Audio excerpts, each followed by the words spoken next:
So Mysuru Pak ಮಾಡೋಕ್ಕೆ first ಏನು ಬೇಕು ಅಂತಂದರೆ 3/4 ಬಟ್ಲು ಕಡಲೆ ಹಿಟ್ಟು, 3/4 ಬಟ್ಲು ಸಕ್ಕರೆ ಪುಡಿ, 3/4 ಬಟ್ಲು ತುಪ್ಪ, ಆಮೇಲೆ ಒಂದು ಟ್ರೇಯಲ್ಲಿ ತುಪ್ಪನ ಚೆನ್ನಾಗಿ ಸವರಿ ಇಟ್ಕೊಂಡ್ಬಿಡಿ.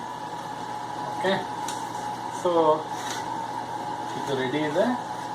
ಸೊ ಇವಾಗ ನಾನೇನು ಮಾಡ್ತೀನಿ, ಫಸ್ಟು ಬಾಣಲಿಯಲ್ಲಿ ಈ 3/4 ಬಟ್ಲು ಕಡಲೆ ಹಿಟ್ಟನ್ನ ಹಾಕ್ಬಿಡ್ತೀನಿ ಬಾಣಲಿಗೆ. ಓಕೆ,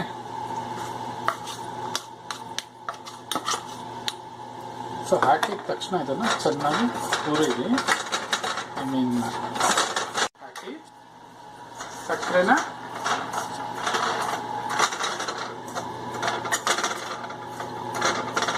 ಮಿಕ್ಸ್ ಮಾಡಿ, ಅದಾದ್ಮೇಲಿಂದ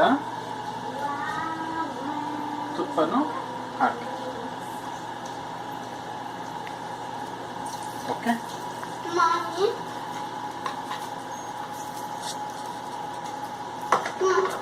ಹಾಕ್ಬಿಟ್ಟು ಇನ್ನು ಕೈ ಆಡ್ತಾ ಇದೆ.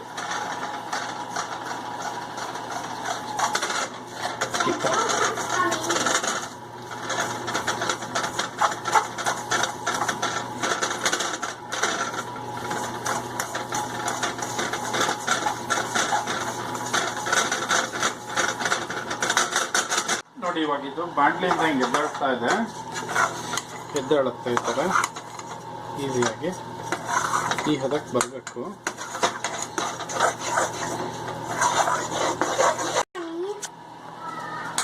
ಸ್ಟವ್ ಆಫ್ ಮಾಡಿ ಇವಾಗ ಇದನ್ನ ಮೆತ್ತಗೆ ಈ ಪಾತ್ರೆಗೆ ಇಳಿಸ್ಕೊಳ್ತೇನೆ.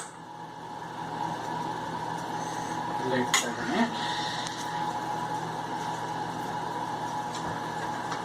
ಮೆತ್ತಗೆ ನೋಡಿ, ಇದು ಎಷ್ಟು ಈಸಿಯಾಗಿ ಬರುತ್ತೆ. ಇಲ್ಲಿ ಈ ಕಡೆ ಬನ್ನಿ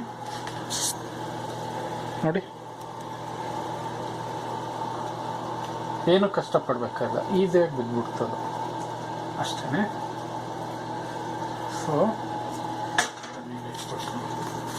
ನಾನು ಏನು ಮಾಡಿದ್ದೀನಿ ಅಂದರೆ, ಸ್ವಲ್ಪ ಇದನ್ನೆಲ್ಲ ಒಂದು ಕಡೆಗೆ ಸೈಡಿಗೆ ತೊಗೊಂಬಂದೀನಿ. ಇವಾಗ ಏನು ಮಾಡ್ತೀನಿ, ಇದು ಸ್ವಲ್ಪ ಆರಿದೆ, ಆರಿದಾಗ ಚಾಕುಗೆ ಸ್ವಲ್ಪ ತುಪ್ಪ ಸೋರ್ಬಿಟ್ಟು ಈ ಥರ ಕಟ್ ಮಾಡ್ಕೊಂಡ್ಬಿಡ್ತೀನಿ.